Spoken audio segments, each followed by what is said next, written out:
ও 30 টাকা কেজি মাছে বাবু ভেয়ে খাবেলো। জল দিয়ে বেশি করিস না, 8টা বাজে দেরি করিস না,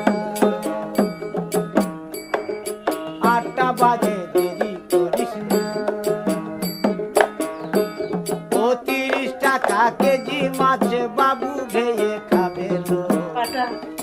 জল দিয়ে বেশি করিস না,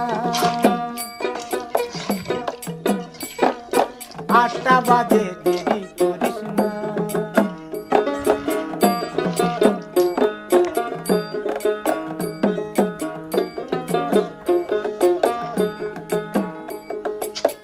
রূপালী মাছের মতো গরু পাহাড়ে